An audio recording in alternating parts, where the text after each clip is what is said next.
Today, neuroscience, psychology, behavioral science, and systems theory are converging on a realization that would have been controversial not long ago. The inner world is not separate from reality. It is one of the mechanisms through which reality unfolds. This video is not about proving manifestation, and it's not about debunking it either. It's about understanding why science is finally able to see what it couldn't see before, and why that took so long. For most of its history, modern science was built on one guiding principle. Reality should be studied independently of the observer. This principle gave humanity enormous power. It led to physics, chemistry, engineering, medicine, and technology. But it also created a blind spot. Anything that depended on perception, belief, expectation, or emotional state was treated as unreliable. The inner world was considered subjective, biased, inconsistent, difficult to measure. So science learned to work around the mind instead of through it. Thoughts were treated as epiphenomena, emotions were treated as interference, beliefs were treated as noise in the data. Manifestation, on the other hand, pointed directly at the observer. It claimed that what you assume matters, what you expect matters, what state you inhabit matters, not symbolically, causally. Science could not accept that, not because it was false, but because it didn't fit the tools of the time. You cannot measure expectation with a ruler. You cannot isolate belief in a test tube. You cannot standardize inner states easily. So manifestation remained outside the laboratory while science progressed everywhere else. The turning point did not come from a new discovery, it came from a new question. Instead of asking what is reality, science began asking something far more unsettling. How does the brain construct reality? That single shift changed everything. Modern neuroscience no longer treats the brain as a passive camera recording an objective world. It treats the brain as a prediction system. At every moment, your brain is generating expectations about what will happen next, what things mean, what is relevant, what can be ignored. Incoming sensory data is not taken at face value. It is compared against predictions. What you experience as reality is the brain's best model, updated continuously, but never neutral. You don't first see the world and then think about it. You think first, and perception follows. This framework is known as predictive processing, and it now sits at the core of modern brain science. And suddenly, ideas that once sounded mystical stopped sounding strange. Because manifestation has always said, assumption precedes experience. Science simply gave that insight a technical vocabulary. But why did this realization happen now? Why not 50 years ago? Because only in the last decade did several things align at the same time. Brain imaging became precise enough to observe predictive signals before conscious awareness. Computational models, inspired by artificial intelligence, showed how prediction and feedback generate intelligence. And science shifted away from linear cause and effect thinking toward complex adaptive systems. But life doesn't work like that. Reality is state-dependent, feedback-driven, probabilistic, non-linear. Manifestation always operated in that messy space. Science finally had the language and tools to enter it. One of the most uncomfortable problems science encountered was the placebo effect. For decades, placebo was treated as an inconvenience, something to subtract from results, something to control for. But again and again, the same pattern emerged. People experienced real pain relief without medication, real physiological changes without active treatment, measurable shifts triggered by expectation alone. Illusions do not activate real neural pathways. Imaginary effects do not produce consistent biological changes. Eventually, science was forced to admit something deeply unsettling. Belief does not override reality. It configures how the system responds to it. Expectation alters neural readiness. It reshapes attention. It shifts emotional baselines. It changes behavior before conscious intention appears. Manifestation traditions called this faith, assumption, or inner knowing. Science calls it top-down modulation, same mechanism, different language. Another realization followed naturally. The brain is not static, it is plastic, continuously.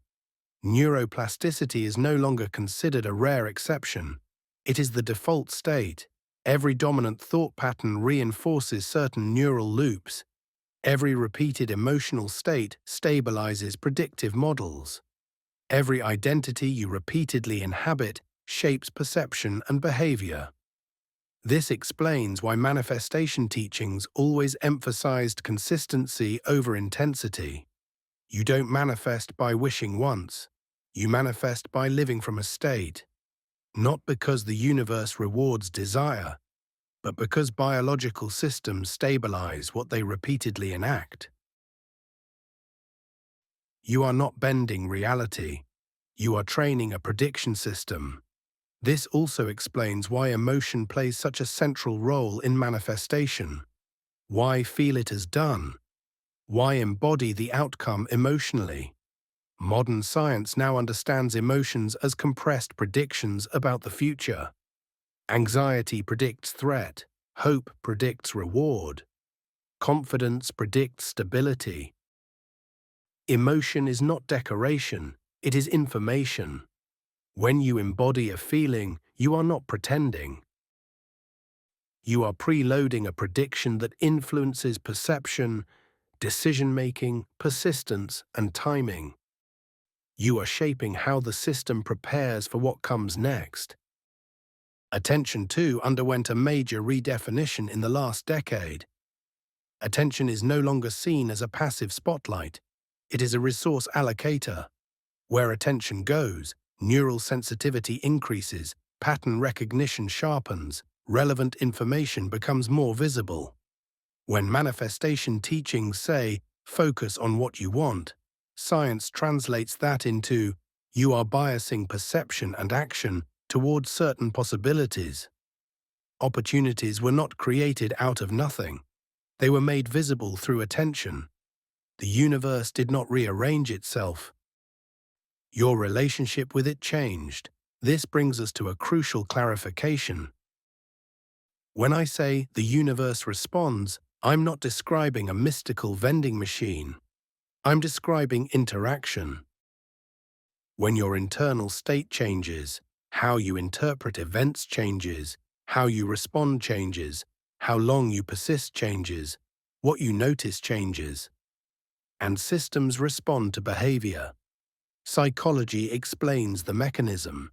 Spiritual language explains the lived experience. They are not in conflict. They are translations of the same process.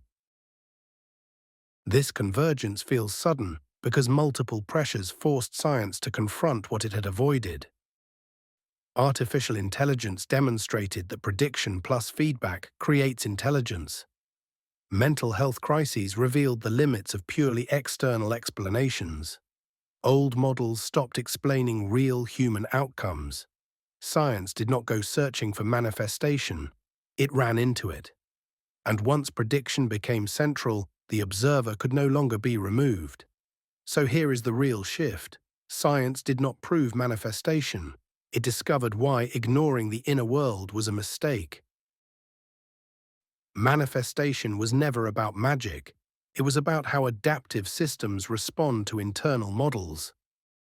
The last 10 years didn't make manifesting real, they made it explainable. And this is the sentence I want you to sit with.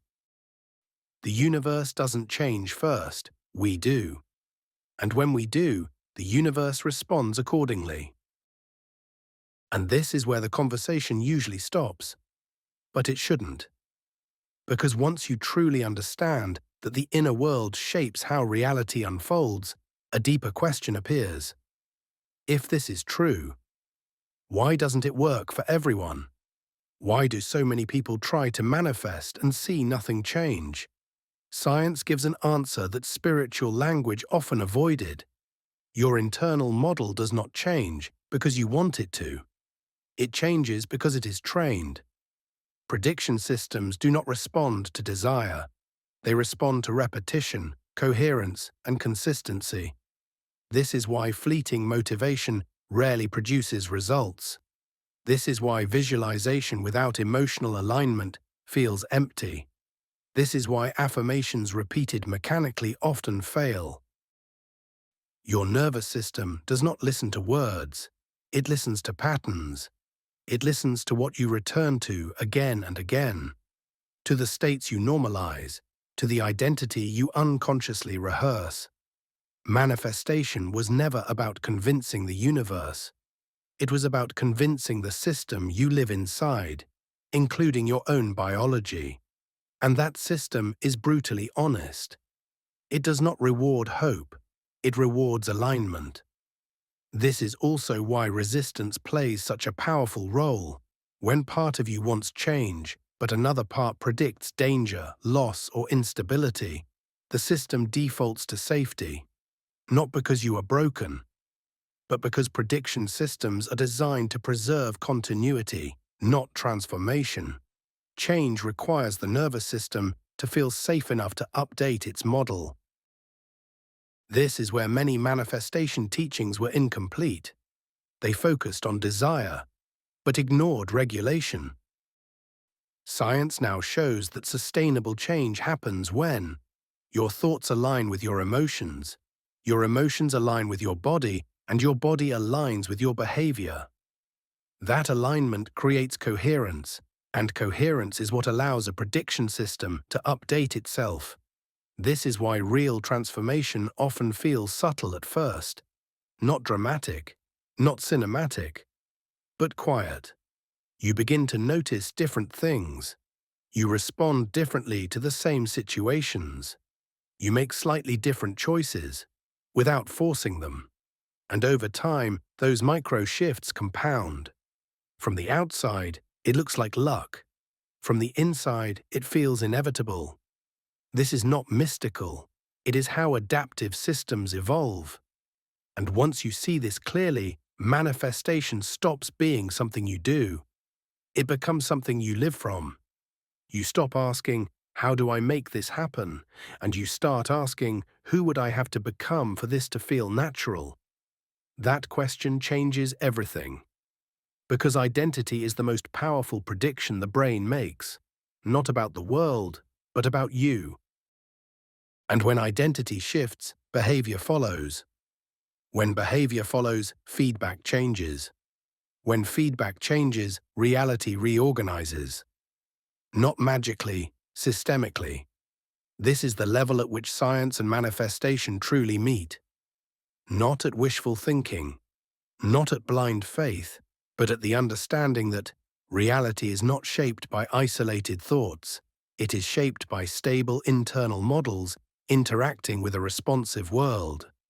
And once you understand that, you stop chasing outcomes.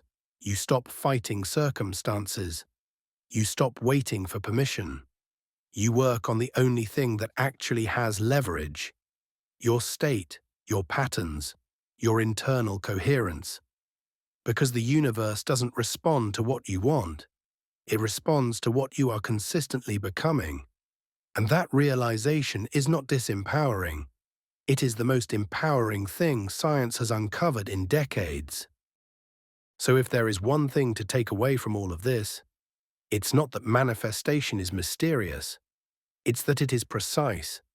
The inner world shapes the outer world not through magic, but through interaction, through perception, behavior, persistence, and feedback. Science didn't strip manifestation of meaning. It revealed where the leverage actually is, not in forcing outcomes, not in waiting for signs, but in cultivating a state that naturally produces different responses to the same world. When your internal model changes, reality doesn't suddenly obey you. It simply meets you differently. And that difference is everything.